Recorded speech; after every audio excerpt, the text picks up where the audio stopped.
Está tan senil que ni siquiera sabe cuánto dinero tiene. Esas palabras cortaron el aire del salón de baile como una navaja afilada. Mi nuera, riéndose de mi supuesta demencia frente a la élite de ciudad. Creían que no podía oírlos. Me alegra que estés aquí. Acompaña mi historia hasta el final y comenta desde qué ciudad la estás viendo para saber hasta dónde ha llegado. ¿Más champaña, señora Salinas? El mesero inclinó la botella hacia la copa medio vacía de Silvia. Mi nuera asintió, sus aretes de diamante brillando mientras se inclinaba hacia el círculo de gente influyente que la rodeaba. Está tan senil que ni siquiera sabe cuánto dinero tiene. La voz de Silvia atravesó el salón, seguida por risas perfectamente ensayadas. Ayer preguntó si Reagan todavía era presidente. Mantuve el rostro inexpresivo, los ojos perdidos en el centro de mesa cubierto de flores, mientras mis dedos apretaban discretamente la pequeña grabadora escondida en mi bolsillo. 35 años en el sistema judicial me habían enseñado el valor de las pruebas. 6 semanas antes había caído por las escaleras de mi casa en Polanco. El accidente fue justo un día después de mencionar a Jacobo mi intención de revisar los documentos de la fundación educativa que Rubén, mi difunto esposo, y yo habíamos creado.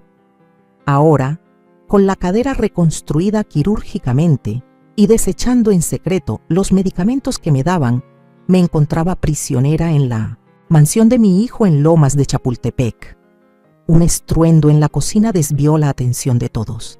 Aproveché la distracción para ajustar la grabadora y observar el lugar. Cerca de las ventanas estaba el doctor Fuentes, el mismo que insistió en que necesitaba supervisión familiar en vez de atención médica en casa. En la barra vi a Gustavo, mi hermano, que apartó la mirada rápidamente cuando nuestras miradas se cruzaron. «Es hora de tu medicina, querida Eleanor». La voz empalagosa de Silvia interrumpió mis pensamientos mientras me alejaba de la fiesta en silla de ruedas. Sus dedos se clavaron en mi hombro, un recordatorio sutil de quien tenía el control de mi cuerpo. Desde la ventana de lo que ahora era mi habitación, podía ver el Tribunal Federal donde presidí durante 2 décadas casos de fraude financiero complejo. La ironía no se me escapaba. Pasé mi vida protegiendo a otros de depredadores sofisticados, solo para descubrirme vulnerable frente a los que llevan mi propio apellido. Deberías descansar ya. El tono de Silvia dejaba claro que no era una sugerencia. El doctor Fuentes dice que demasiada estimulación no es buena para tu estado. Asentí, sin decir palabra, observándola mientras revisaba la cámara de seguridad en la esquina antes de salir. La puerta se cerró con un clic, seguido por el leve giro de una llave, encerrada otra vez. Cuando sus pasos desaparecieron, saqué la grabadora del bolsillo y la escondí bajo la almohada, junto a la carta que encontré ayer. Una correspondencia entre mi hijo y el juez Hernández que hablaba de una sociedad en proyectos inmobiliarios, los mismos que empecé a investigar antes de que mi repentino estado de salud forzara mi retiro hace 3 años. Mis dedos temblaban, no por la edad ni por enfermedad, sino por la rabia. Ellos lo habían planeado todo. Mi jubilación cuando me acerqué demasiado a su negocio turbio, el testamento modificado de mi esposo durante mi duelo, y ahora esto, una reclusión premeditada para apoderarse de mis bienes antes de declararme incapaz. Miré el calendario junto a mi cama y empecé a calcular.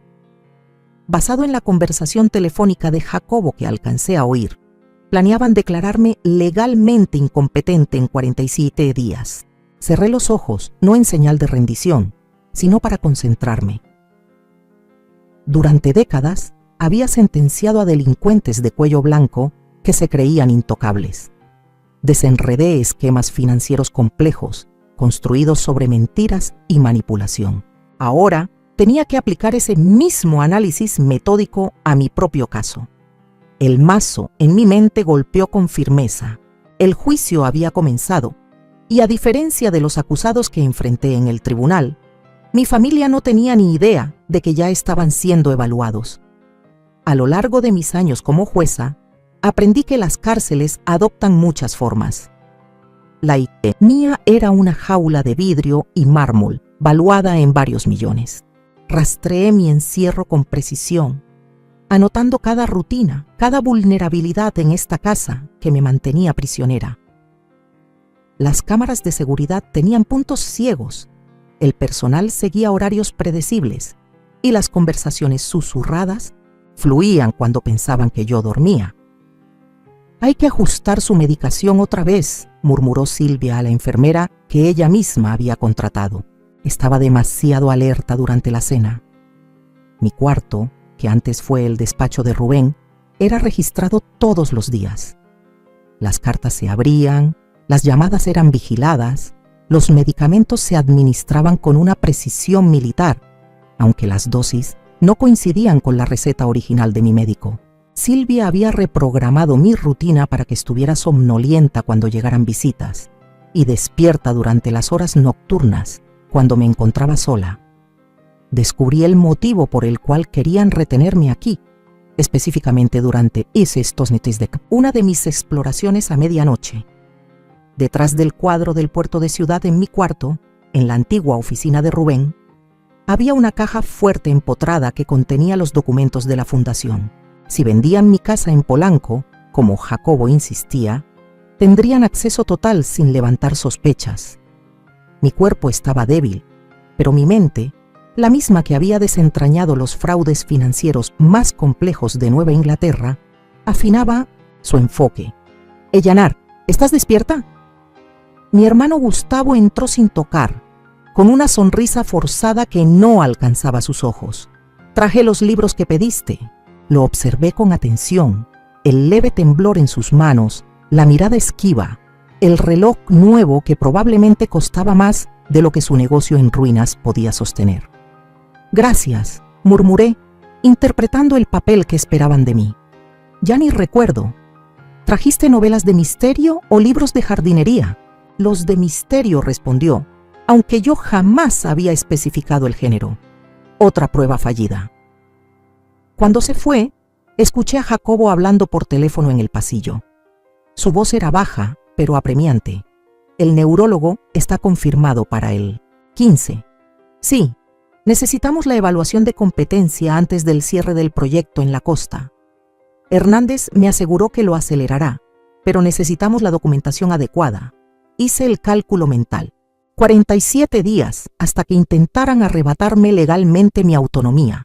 37 días para construir mi defensa. Esa noche, forcé el pestillo de la ventana con un abrecartas que había escondido en secreto. El aire de primavera de Ciudad entró a raudales, mi primer respiro de libertad en semanas. La caída de 3 pisos hacía imposible escapar con mi cadera, pero tenía otro plan. Al otro lado del jardín, podía ver la ventana de mi nieta adolescente, Mariana. La luz seguía encendida a pesar de la hora. A diferencia de los demás, ella me había mostrado verdadera preocupación, una resistencia sutil al relato de sus padres sobre mi estado. Tomé el pequeño espejo de mi tocador y lo incliné para atrapar la luz de la luna, dirigiéndola hacia su ventana en un patrón conocido. 3 destellos cortos, 3 largos, 3 cortos SOS. Un viejo código de los veranos en los que le enseñaba código Morse en nuestra casa de Acapulco. Pasó un momento y su luz parpadeó en respuesta. 3 cortos, 3 largos, 3 cortos. Mi primera posible aliada. La ironía no me pasó desapercibida. Una jueza poderosa, ahora dependiendo de una chica de 16 años. Pero en mis décadas, en el estrado, aprendí que la justicia muchas veces llega desde los rincones menos esperados. Cerré la ventana con cuidado, recordando las palabras que tantas veces les dije a los acusados. La verdad siempre encuentra la manera de salir a flote. Siempre. Por primera vez desde mi accidente, sentí una pequeña chispa de esperanza. «Estamos preocupados por tu confusión constante, Elaner», explicó Jacobo, de pie al frente de la mesa del comedor como fiscal ante un jurado. «Por eso reunimos a todos aquí». Observé los rostros alrededor. Jacobo con su traje hecho a medida, Silvia con su sonrisa simpática perfectamente ensayada, mi hermano Gustavo evitando mi mirada, su esposa Beatriz jugueteando con la servilleta y un desconocido que presentaron como el Dr. Monroy. Estos episodios son cada vez más frecuentes, continuó Jacobo, mientras pasaba diapositivas de una presentación de PowerPoint titulada Plan de Cuidados de Mamá. El tono clínico de su voz, como si yo no estuviera sentada justo ahí, me hizo apretar con más fuerza la taza de té. El martes pasado no pudiste reconocer a tu propio hermano, dijo Jacobo señalando a Gustavo. Lo llamaste Rubén. Yo no había cometido tal error. La mentira flotó en el aire, una prueba para ver si la confrontaría. Y has estado tomando decisiones financieras preocupantes, agregó Silvia, deslizando una carpeta sobre la mesa. Por suerte, Jacobo ha estado supervisando tus cuentas. El Dr. Monroy asintió con gravedad. Las lagunas de memoria y la confusión financiera suelen ser señales tempranas de deterioro cognitivo, sobre todo tras un trauma como tu caída. Incliné ligeramente la cabeza, adoptando la expresión de confusión que esperaban ver. No recuerdo ninguna confusión con mis finanzas. Ese es precisamente el problema, mamá, dijo Jacobo, con una suavidad calculada en su voz. ¿No lo recuerdas? Vi cómo pasaban documentos entre ellos, papeles que nunca había visto, con firmas que supuestamente eran mías.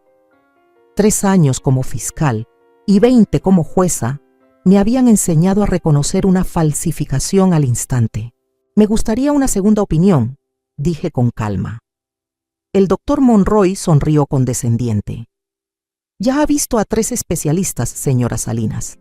Todos coinciden en que las decisiones financieras complejas son demasiado para usted en este momento. Otra mentira. Desde mi caída, solo había visto a un médico, el de ellos, Gustavo. Dije en voz baja, girándome hacia mi hermano. Tú me conoces mejor que nadie. ¿De verdad crees que no puedo manejar mis propios asuntos?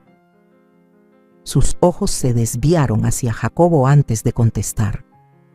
Eli, no has sido tú misma. A veces estás bien, luego te confundes. La traición dolió más de lo que esperaba. Asentí despacio, interpretando el papel que esperaban de mí. Pero por dentro, anotaba cada engaño, construyendo el caso. Esa misma noche, sin poder dormir, escuché voces en el jardín. Al mirar por la ventana, vi a Gustavo y Jacobo en una discusión acalorada. Esto no fue lo que acordamos, murmuró Gustavo entre dientes. Dijiste que la protegíamos de tomar decisiones impulsivas mientras se recuperaba, no que íbamos a quitarle todo. Tus problemas de dinero no se van a resolver solos, respondió Jacobo con frialdad. A menos que hayas encontrado otra forma de cubrir tus deudas de juego. Los hombros de Gustavo se desplomaron, vencidos. Solo prométeme que la van a cuidar. Por supuesto, tendrá la mejor atención que el dinero pueda pagar, contestó Jacobo con la misma voz pulida que le había escuchado usar con tantos clientes en mi sala de audiencias. Me aparté de la ventana, sintiendo como una pieza clave del rompecabezas encajaba al fin. Mi hermano no era ningún genio del mal. Era solo otra ficha más en el tablero.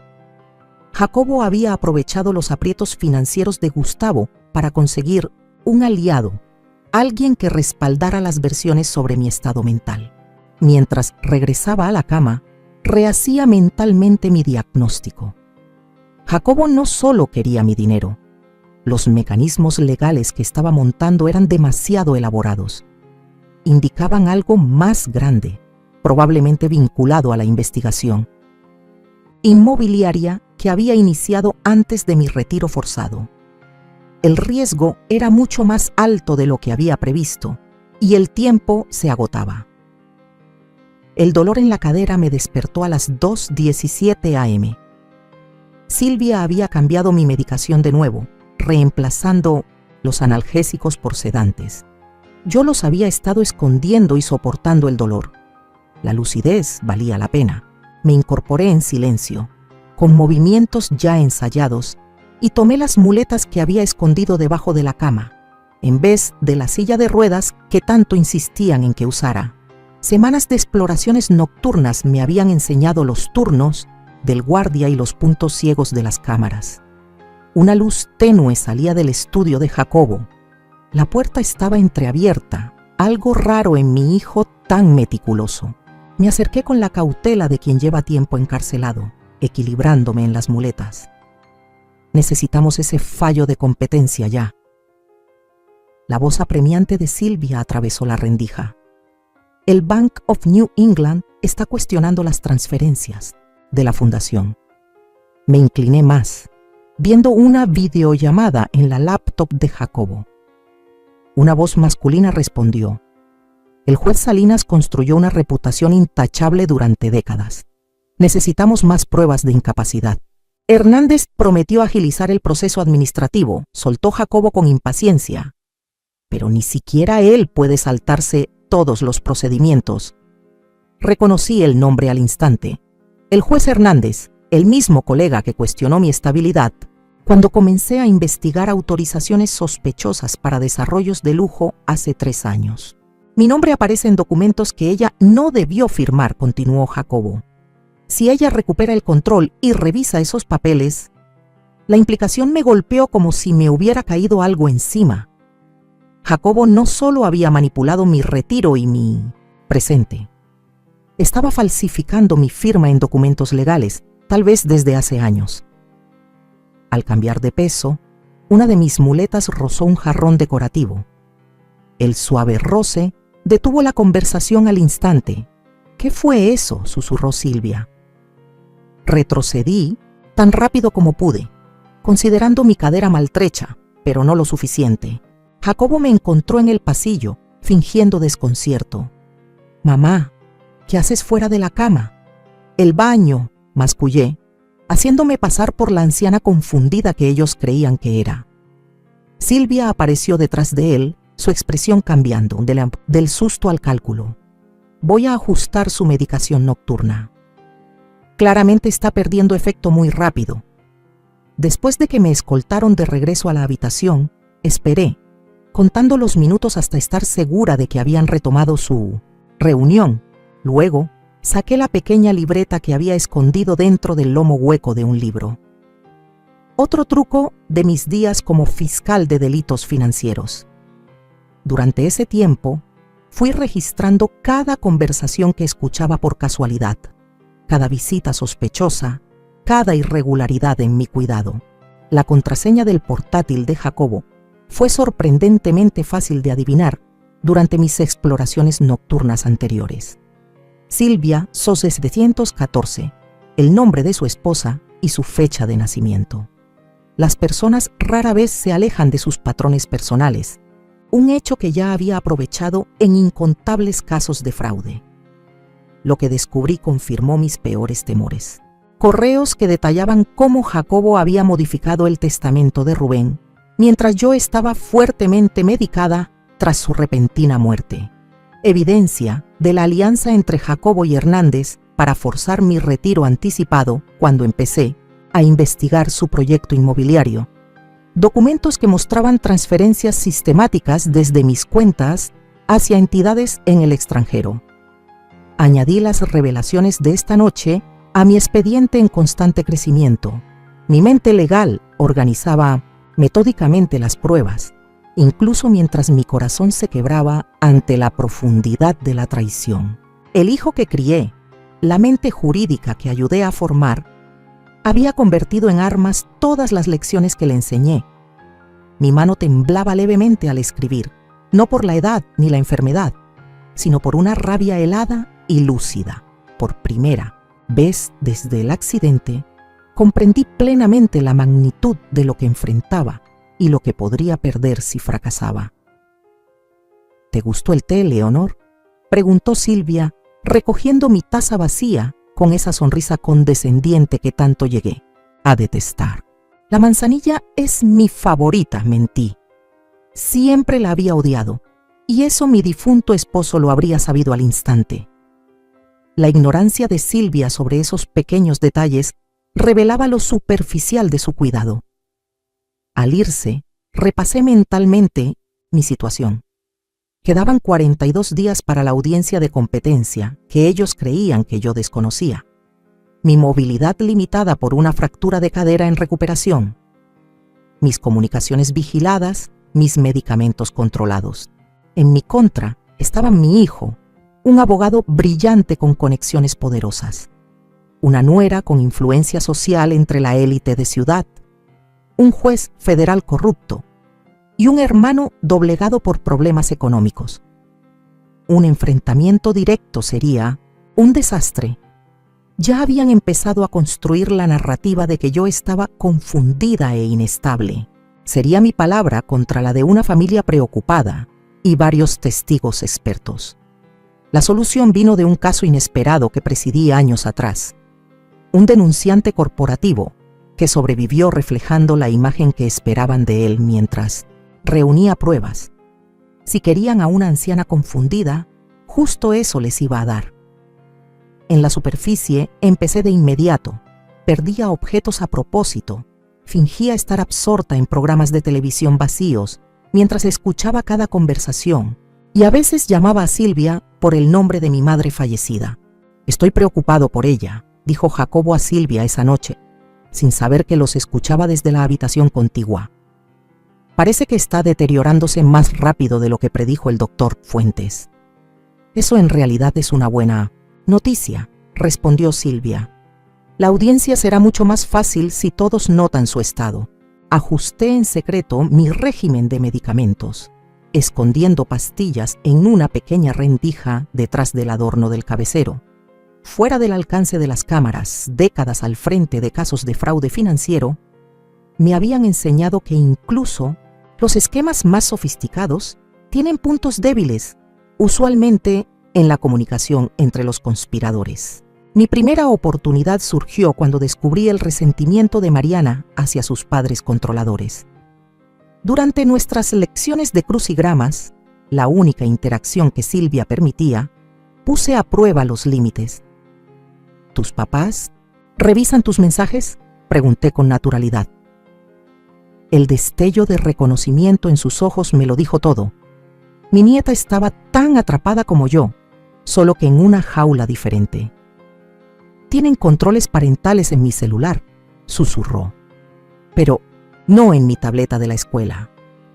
Esa noche, después de confirmar que Mariana estaba dispuesta a ayudarme. «Te están tratando como si ya no estuvieras. Abuela, redacté un correo con un lenguaje codificado y preciso para mi exasistente judicial, María Guadalupe. Revisión urgente del caso 67R requerida. Documentación comprometida. Se necesita canal, seguro». Durante 15 años, María fue mi mano derecha en el tribunal. Ella entendería que ese código indicaba una investigación por corrupción judicial interna y que documentación comprometida significaba coacción. Mientras Mariana se escabullía con la tableta de vuelta a su habitación, enfoqué mi atención en Carlos Méndez, el chofer contratado para mis citas médicas. Lo había observado con cuidado, la forma respetuosa en que sostenía la mirada, diferente a los demás que me veían como si no existiera.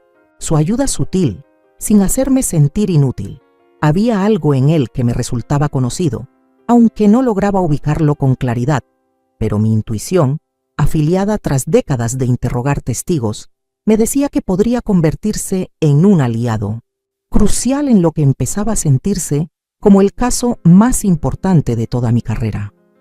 Un juicio donde yo era jueza, fiscal y víctima, con mi libertad y mi legado pendiendo de un hilo. El deterioro cognitivo puede manifestarse de forma inconsistente, explicó el doctor Lorenzo Pérez a Jacobo y Silvia, mientras yo, sentada frente a él, parpadeaba con lentitud exagerada. Algunos días parecen mejores que otros. Reconocí a Pérez de inmediato. Hace 5 años, llevé un caso contra su clínica por fraude de seguros. La evidencia era abrumadora, pero fue desestimado por cuestiones técnicas. Vi el reconocimiento cruzar fugazmente sus ojos cuando Jacobo nos presentó, aunque lo escondió bajo una fachada profesional. Durante toda la evaluación, alterné entre momentos de lucidez aguda y una niebla mental simulada, desestabilizando su análisis. Cuando la enfermera salió un momento, abandoné el acto. Doctor Pérez, dije con el tono autoritario que usaba en la corte, tengo 30 segundos. Conozco las irregularidades en la facturación de su clínica en 2020. Esos registros fueron sellados, no destruidos. Firme una declaración falsa sobre mi capacidad mental y me encargaré de que sean reabiertos. Eso es chantaje, jueza. Salinas, es supervivencia, doctor, y una oportunidad de redención. Volví a mi papel de confusión cuando la enfermera regresó. Al día siguiente, Carlos Méndez me ayudó a subir al auto para mi cita de fisioterapia. Mientras nos alejábamos de la mansión, habló sin mirarme. No se acuerda de mí, ¿verdad, jueza Salinas? Lo observé por el espejo retrovisor. Debería. Hace 10 años. Distrito Federal contra Méndez. Caso de fraude bancario. Me vino el recuerdo. Carlos Méndez, un joven empleado financiero presionado por sus superiores para falsificar registros. Reconocí su coacción y ordené rehabilitación en lugar de prisión. Me dio una segunda oportunidad, dijo en voz baja, con la mirada fija en la carretera. Vio la diferencia entre alguien obligado a hacer el mal y alguien que lo abraza. Y ahora trabajo para su hijo. Cambié un poco mi nombre. La verificación de antecedentes de su hijo fue superficial. Me sostuvo la mirada en el retrovisor. Reconocí las señales desde que me contrataron. La forma en que hablan de usted cuando no está presente, los horarios de medicamentos. Y aún así, usted no ha dicho nada. He estado esperando, observando. Me pasó un teléfono seguro sin apartar la vista del camino. Su antigua asistente le manda saludos. Está infiltrada en la firma de abogados, de su hijo como secretaria temporal. Mis antiguos contactos en la corte lo gestionaron. Mi tercer aliado apareció más tarde esa misma semana, cuando la jueza Marta Villanueva, una colega de años, vino a hacer una visita amistosa. Silvia no se despegaba hasta que Marta mencionó los síntomas recientes de su menopausia, lo cual bastó para que mi nuera, incómoda hasta los huesos, se excusara y saliera huyendo. Recibí un mensaje preocupante, dijo Marta cuando por fin estuvimos a solas, hablando en voz baja. María me mandó tu código, cuéntamelo todo. Durante 20 minutos le expliqué mi situación, la jubilación forzada, los medicamentos manipulados, los planes que escuché sobre internarme en una institución. Marta me escuchó como si estuviera en medio de un juicio por asesinato. Han cometido un error monumental, dijo al fin. Ven tu fragilidad física y asumen que también hay un deterioro mental. Un error común, pero bastante útil, rebatí. SNIC, han aislado, controlan mis medicinas, vigilan mis comunicaciones y están armando con cuidado un caso de incompetencia. Entonces nos toca armar un caso más fuerte, respondió Marta apretándome la mano. Ellaner, tú enseñaste a toda una generación de abogados en Ciudad a desmenuzar conspiraciones financieras. Es hora de aplicar esas lecciones en carne propia. Esa noche, durante otra gala benéfica en la mansión, sufrí la humillación pública más amarga hasta la fecha. Silvia, más valiente de lo normal gracias al champán, me presentó ante la alta sociedad de Ciudad como nuestra querida Eleanor, que tristemente ya no distingue el pasado del presente, insinuando que confundía a las personas con personajes de telenovela. Mi respuesta fue derramarme champán en el vestido por accidente, reforzando su narrativa sobre mi decadencia, mientras el pequeño dispositivo de grabación escondido, en mi broche, cortesía de Marta, captaba cada palabra cargada de desprecio. Más tarde, sola y escuchando la grabación, noté algo que antes me había pasado por alto. El tono íntimo que Silvia usó al mencionar a Hernández, insinuando que su relación iba mucho más allá de lo profesional. Otra pieza del rompecabezas encajó. Algo se estaba gestando con las aprobaciones del desarrollo costero. Alguien está haciendo preguntas sobre nuestro proceso de licencias, murmuró Jacobo por teléfono, caminando de un lado al otro de su estudio mientras yo fingía dormir en un sillón cercano. Mi estrategia ya había entrado en fase activa a través de los canales que María había preparado. Información cuidadosamente seleccionada, no suficiente para iniciar una investigación formal, pero sí lo bastante provocadora para levantar sospechas, había llegado a oídos de reporteros financieros. Al mismo tiempo, Marta organizó que un inversionista de peso en proyectos costeros solicitara una reunión urgente con Jacobo sobre posibles irregularidades regulatorias. Hernández está sintiendo la presión del Comité de Ética Judicial, le dijo Silvia a Jacobo esa misma noche, en una discusión en voz baja que llegaba hasta mi habitación a través del conducto de la calefacción. Tenemos que cerrar la declaración de incompetencia antes de que ella tenga un momento de lucidez. Jacobo contrató al famoso neuropsiquiatra, Dr. Kenneth Goldstein, para una evaluación definitiva. Sin saber que Goldstein y yo habíamos trabajado juntos años atrás en un comité de ética médico-legal, el doctor, reconocido por su integridad inflexible, había sido sugerido por Marta precisamente por esa cualidad. Durante una evaluación legítima de la cadera, finalmente logré estar a solas con María. «Estamos listas para avanzar», susurró mientras el médico revisaba mis radiografías en otra sala. «Pero necesitamos pruebas físicas del testamento original y de las transferencias bancarias. Sin eso, es tu palabra contra la de él. Y él ha construido una historia muy convincente sobre tu salud mental». El desafío parecía imposible. ¿Cómo podría yo, con movilidad limitada y vigilada todo el tiempo, acceder a la caja fuerte en mi habitación y sacar los documentos? «Mi nieta», dije en voz baja, «ella es nuestra clave».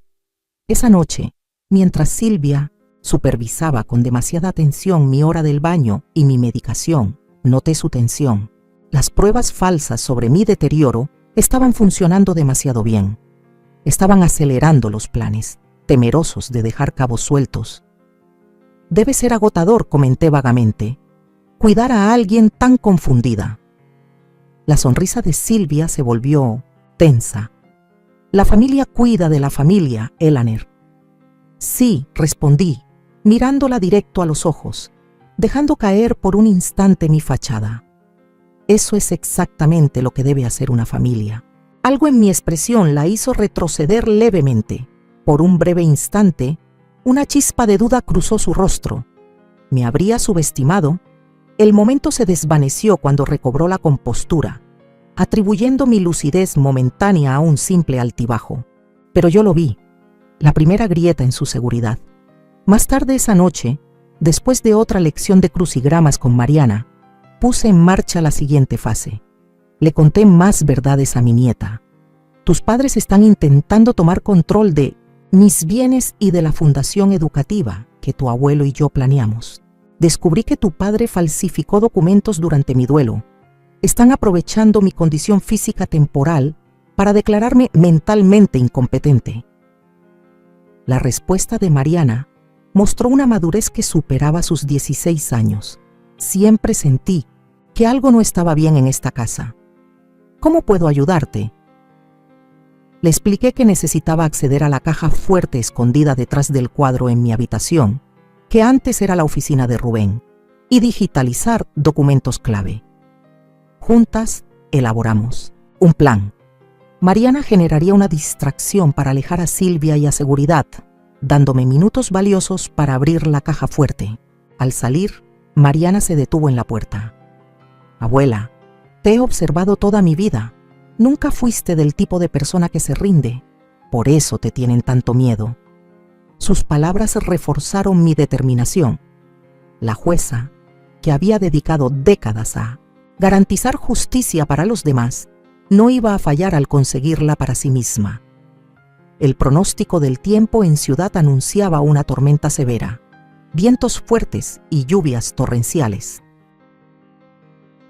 Lo había estado monitoreando con atención, sabiendo que los extremos climáticos a menudo provocan interrupciones eléctricas e interfieren con los sistemas de seguridad. Los generadores de respaldo están cargados y listos, escuché decir a Jacobo al personal de seguridad. Protocolo estándar durante los apagones. Prioridad a los sistemas de vigilancia, luego al control climático. Perfecto. Cuando la tormenta azotó con toda su fuerza, las luces de la mansión parpadearon brevemente antes de apagarse por completo.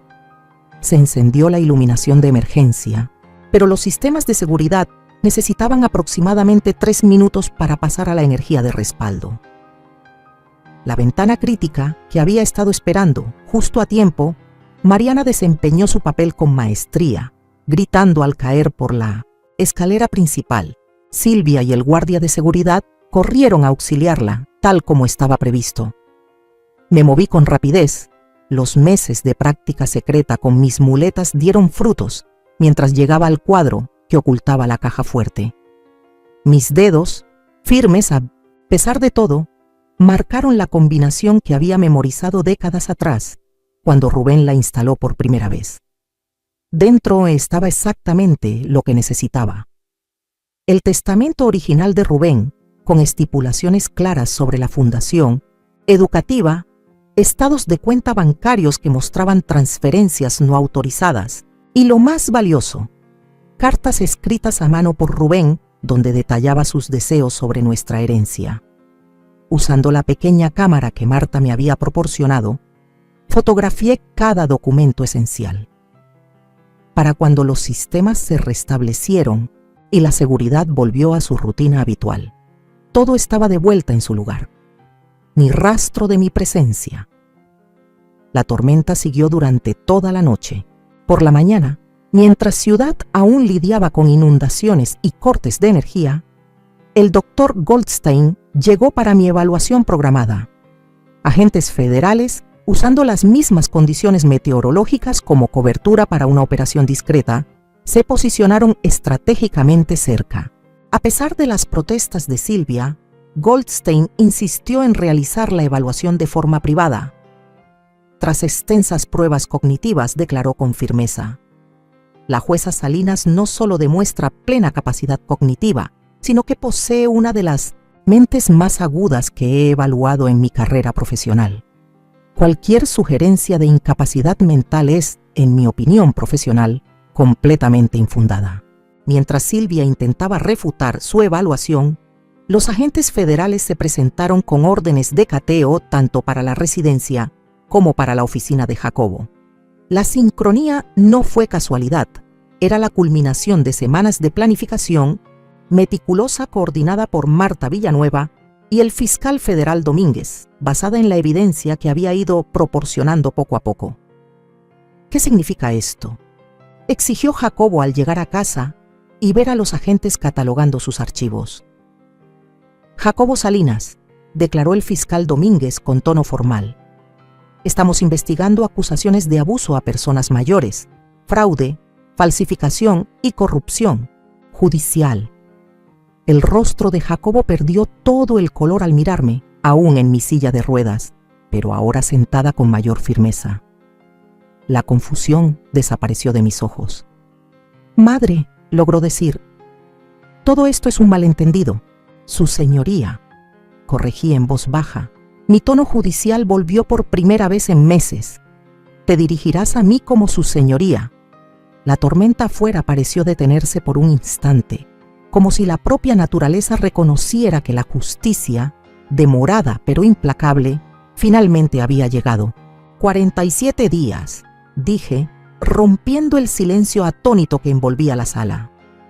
Eso es lo que creías tener antes de la audiencia de competencia. En cambio, tienes unos 47 minutos para decidir cómo proceder. Jacobo quedó paralizado entre dos agentes federales. Silvia permanecía rígida en el sofá, su postura perfecta finalmente quebrándose. Gustavo y Beatriz fueron llamados y se veían completamente desorientados ante la escena que se desplegaba frente a ellos. El fiscal federal Domínguez, quien alguna vez fue mi asistente, presentó los cargos que se estaban preparando: fraude, falsificación, abuso a personas mayores, conspiración y evidencia de corrupción judicial que alcanzaba al juez Hernández. «Esto no está pasando», susurró Silvia, con su porte de dama de sociedad desmoronándose. «Estás confundida. Has estado confundida por meses, todos lo han visto». «Lo que todos vieron», respondí con calma, «fue una actuación digna de un Oscar por parte de una exfiscal que pasó décadas observando testigos. Les di exactamente lo que esperaban ver». Los agentes federales trajeron cajas de cartón incautadas de la caja fuerte de la oficina de Jacobo, con documentos que jamás había visto, pero que reconocí al instante como falsificaciones de mi firma, autorizaciones antedatadas y grabaciones de conversaciones con Hernández discutiendo cómo acelerar mi audiencia de competencia mental. Lo maravilloso de la conspiración, continué mirando directamente a Jacobo, es que requiere comunicación entre los conspiradores. Dejaste migajas digitales por todas partes, correos electrónicos, registros telefónicos, mensajes de texto.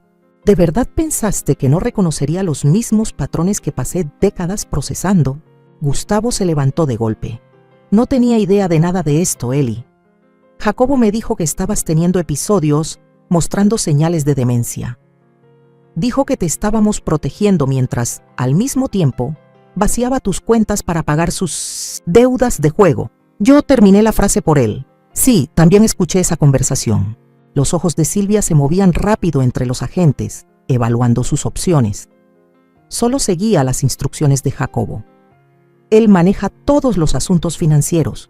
Yo solo me preocupaba por el cuidado de Leonor. «¿Por eso ajustaste mi medicación sin autorización médica?», pregunté. «¿O por qué diste instrucciones al personal para aislarme de mis amistades? O tal vez, ¿por qué le dijiste a la Junta del Museo de Ciudad que estaba sufriendo un deterioro mental trágico cuando llamaron por mi donación anual?» No tuvo respuesta para eso. Jacobo, siempre el abogado, se había mantenido en silencio, evaluando sus alternativas. Finalmente habló con voz controlada. «Estas son acusaciones graves que abordaremos a través de los canales legales correspondientes. Mi madre claramente malinterpretó nuestros esfuerzos por protegerla tras una lesión traumática». El fiscal Domínguez dio un paso al frente. «Señor Salinas, tenemos grabaciones suyas discutiendo maneras de declarar a su madre como incompetente, específicamente para tomar control de sus bienes antes de que, y cito, revise esos documentos de la fundación». Y ahora añadí en voz baja, «Esos documentos de la fundación han sido revisados no solo por mí, sino por investigadores federales». La sala volvió a quedar en silencio, solo interrumpido cuando Mariana entró. Caminó directamente hacia mí, una declaración física de lealtad que lo decía todo. Silvia se quedó sin aliento. «Mariana, ven aquí inmediatamente». «No», respondió simplemente mi nieta. «Me quedo con mi abuela». «Esta intervención familiar se ha terminado», anuncié. «La verdadera intervención apenas comienza». Mientras los agentes federales comenzaban los procedimientos formales, me deslicé en mi silla hacia la ventana. Abajo ya se reunían las camionetas de los noticieros. La comunidad legal de Ciudad se vería sacudida por el escándalo que involucraba a un abogado prominente y a un juez federal, pero mi atención se centró en un coche que acababa de llegar. María venía acompañada del doctor Lorenzo Pérez, quien finalmente eligió la integridad por encima de la autoprotección. Todos tenían una decisión que tomar ahora, incluso mi hijo. Cerré los ojos por un momento, sintiendo el peso de la victoria y la tragedia. La jueza había dado su veredicto, pero la madre en mí aún lloraba por lo que se había perdido. La lluvia golpeaba con fuerza los ventanales del juzgado, replicando la tormenta que días antes me había servido de cobertura para reunir pruebas. Ahora, esas mismas pruebas eran presentadas en una audiencia preliminar ante la jueza Carolina Mendoza, reconocida por su dureza implacable en casos de abuso a personas mayores. Jacobo se encontraba junto a su equipo de defensa, apartado de Silvia, quien había contratado a su propio abogado. Su estrategia de culparse mutuamente había comenzado casi de inmediato tras ser arrestados. Mi hijo no me ha mirado ni una sola vez desde que entró en la sala. La evidencia apunta Pons a una conspiración premeditada que se extendió por lo menos 3 años, declaró el fiscal Domínguez, comenzando con el retiro forzado de la jueza Salinas cuando ella intentó iniciar una investigación sobre aprobaciones irregulares de licencias inmobiliarias. Me senté con la espalda erguida en la primera fila, ya sin necesidad de silla de ruedas, aunque aún usaba un bastón. Mi terapia física había avanzado de forma sorprendente una vez que dejé de recibir los sedantes que Silvia había estado usando en lugar de mi medicación para el dolor.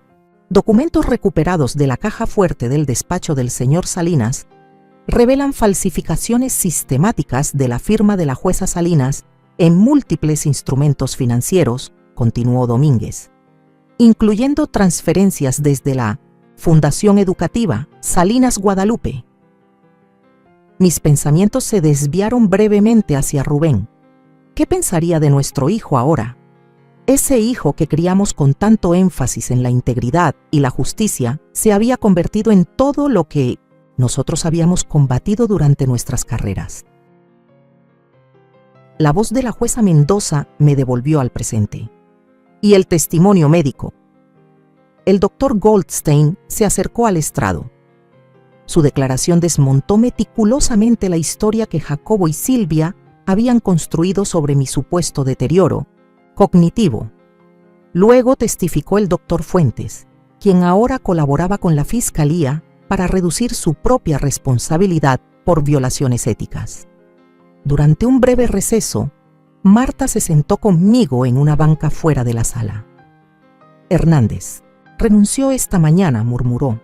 Se espera una acusación formal antes del fin de semana. Otros 2 jueces están siendo investigados por irregularidades similares en aprobaciones inmobiliarias. Asentí, procesando la magnitud del daño. Los documentos de la fundación fueron asegurados y validados. Presentamos medidas cautelares de emergencia para congelar todos los activos transferidos. Dudó un momento. Janer, tienes que saberlo. El análisis forense preliminar sugiere que Jacobo ha estado desviando fondos por casi 5 años. Esto empezó antes de la muerte de Rubén. El golpe emocional fue inmediato, como si me hubieran dado una bofetada. No era solo una traición oportunista tras mi accidente, sino una mentira planificada con frialdad desde hacía años. Había estado investigando a mi propio hijo sin saberlo. Jueza Salinas. Alcé la vista y vi a Gustavo acercarse con timidez, Beatriz a su lado. El rostro de mi hermano mostraba los estragos de la culpa y la vergüenza. ¿Podemos hablar en privado? Marta me apretó la mano con apoyo antes de dejarnos solos.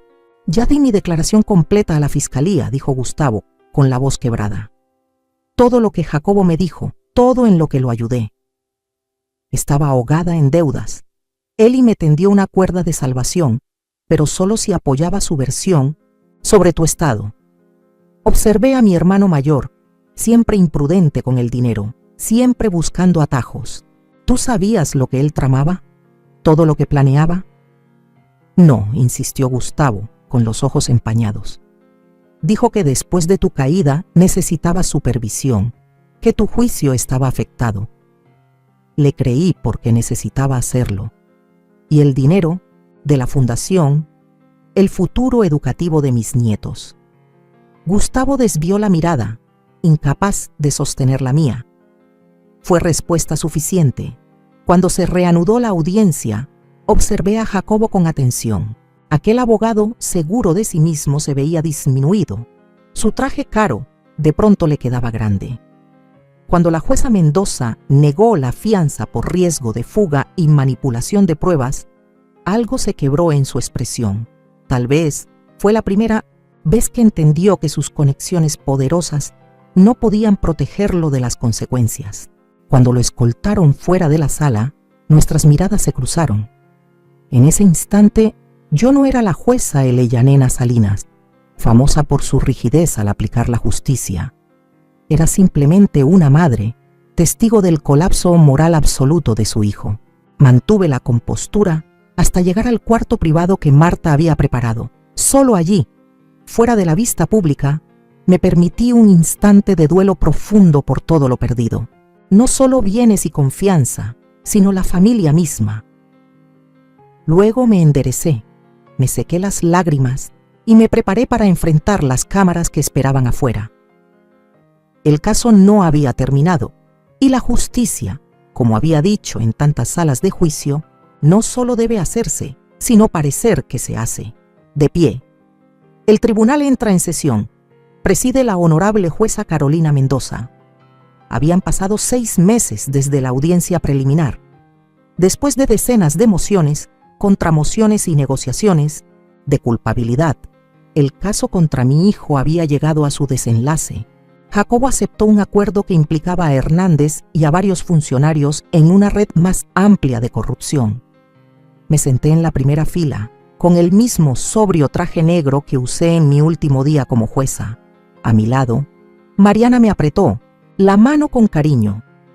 Mi nieta se había mudado conmigo de forma permanente, floreciendo lejos del hogar manipulador de sus padres. Antes de aceptar este acuerdo, dijo la jueza Mendoza a la corte: «Quiero escuchar a la víctima. Jueza Salinas, ¿desea hacer una declaración?». Me acerqué al podio, sintiendo el peso de todas las miradas. Durante décadas había estado detrás del estrado, ahora estaba frente a él, una posición que nunca imaginé. «Su señoría», comencé con voz firme, «la justicia cumple 2 funciones esenciales en la sociedad: hacer que quienes violan nuestras leyes rindan cuentas y ofrecer una vía de rehabilitación cuando es posible». Sentí los ojos de Jacobo desde la mesa del acusado. Su rostro era indescifrable. Jacobo Salinas no solo violó leyes escritas, sino también la confianza humana más fundamental. Como fiscal, perseguía a quienes se aprovechaban financieramente de otros.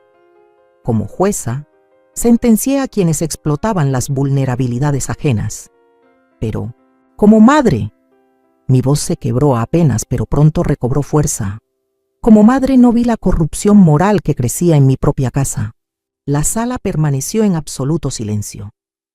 El acuerdo de culpabilidad ante esta corte reconoce sus delitos y establece un marco para una posible rehabilitación. Lo apoyo no por sentimentalismo maternal, sino por principio judicial. Nuestro sistema debe castigar las faltas, pero también dejar espacio para la redención, por difícil o lejana que parezca. La jueza Mendoza asintió con reflexión. Y con respecto al caso separado de Silvia Salinas, la nuera de la acusada debe seguir su curso según la evidencia y la ley. Su manipulación deliberada de mi medicación, por sí sola, demuestra una intención premeditada de hacerme daño. No pido trato especial ni a favor ni en contra de ella por el hecho de ser familia. Cuando regresé a mi asiento, el juez Mendoza aceptó formalmente el acuerdo de culpabilidad. Jacobo cumpliría 7 años con posibilidad de libertad condicional a los 5, dependiendo de su cooperación continua con las investigaciones de corrupción en curso. Al finalizar el proceso, se le permitió a Jacobo hablar conmigo antes de ser llevado bajo custodia. «¿Por qué aceptaste el trato?», preguntó, con una confusión sincera en su voz. «Después de todo lo que hice». «Porque la justicia no es venganza», respondí con calma. Pasé mi carrera asegurándome de que las consecuencias fueran proporcionales, no simplemente castigos. ¿Eso es todo? ¿Un principio legal? Observé el rostro de mi hijo, buscando alguna chispa del niño que crié. No, Jacobo, lo acepté porque, a pesar de todo, recuerdo quién eras antes de que la ambición te corrompiera. Si esa persona todavía existe en algún rincón, es algo que solo el tiempo podrá revelar. Bajó la mirada. No empecé planeando todo esto. Fue una concesión, luego otra, y otra más que parecía fácil. Lo sé, lo interrumpí con suavidad. He escuchado esa misma historia de muchos acusados. La verdadera pregunta es si vas a usar estos años para reconstruir tu integridad o solo para tramar tu próximo plan. Mientras los guardias se preparaban para escoltarlo, Jacobo dudó. los documentos de la fundación. ¿De verdad papá pensó estructurarla así, con tantas restricciones y mecanismos de control? Sí, porque él entendía lo que tú te negaste a aprender, que el poder sin rendición de cuentas lleva inevitablemente a la corrupción, incluso dentro de las familias, especialmente dentro de las familias. Los guardias se lo llevaron, dejándome sola con Marta y Mariana en la sala que ya comenzaba a vaciarse. ¿Estás bien?, preguntó Marta en voz baja. Pensé en la pregunta con cuidado. No, respondí al fin, pero lo estaré. Afuera los reporteros esperaban declaraciones. Dentro reuní fuerzas para un último acto judicial, enfrentando al público, no como una víctima en busca de compasión, sino como la representación viva de la justicia misma, herida pero firme, destrozada en lo personal, pero reivindicada en lo profesional. ¿Lista, abuela?, preguntó Mariana, ofreciéndome su brazo. Asentí, enderezándome por completo y dejando a un lado el bastón. La justicia se sostiene por sí sola, murmuré, aunque duela. El caso Salinas ha transformado radicalmente las leyes de protección a personas mayores en Massachusetts, declaró el decano Herrera desde el podio. El auditorio de la Facultad de Derecho de Salamanca estaba lleno de estudiantes, profesores y medios para el simposio sobre justicia para los mayores. Estaba sentada en el escenario junto a panelistas distinguidos, ya sin usar siquiera un bastón. 6 meses de fisioterapia adecuada habían restaurado casi por completo mi movilidad, aunque los inviernos en ciudad seguramente seguirían trayendo dolor a mi cadera. La experiencia de la jueza Salinas ha expuesto vulnerabilidades críticas en nuestros sistemas de tutela, continuó Herrera. La legislación que ahora avanza en el Congreso Estatal lleva su nombre, la Ley Salinas, estableciendo nuevas y estrictas protecciones contra conductas depredadoras disfrazadas de cuidados familiares. Después del simposio, regresé a mi casa restaurada en Polanco. La Fundación Educativa Salinas Guadalupe ya estaba funcionando a pleno, apoyando a 15 estudiantes becados de comunidades marginadas. María había aceptado dirigirla como directora ejecutiva, aportando su minuciosidad a la gestión. Gustavo y yo habíamos llegado a una reconciliación incómoda. Su colaboración con la Fiscalía le otorgó inmunidad, pero casi todo lo demás lo había perdido. Llevaba 4 meses sobrio, reconstruyendo su vida poco a poco, empezando con un trabajo honesto, administrando una pequeña librería. Silvia fue sentenciada a 3 años por abuso a personas mayores y manipulación de medicamentos, entre otros cargos. Su círculo social desapareció tan pronto como sus delitos salieron a la luz. Aquella ex socialité que se burlaba de mi desconcierto en las fiestas elegantes ahora vestía ropa de prisión mientras cumplía servicio comunitario obligatorio con adultos mayores. El juez Hernández y otros 3 funcionarios fueron acusados en una investigación por corrupción que seguía expandiéndose. El escándalo de licencias inmobiliarias sacó a la luz problemas sistémicos que tomarían años en resolverse. Y Jacobo. Mi hijo cumplía su condena en una cárcel federal de mediana seguridad, impartiendo clases de alfabetización legal a otros internos.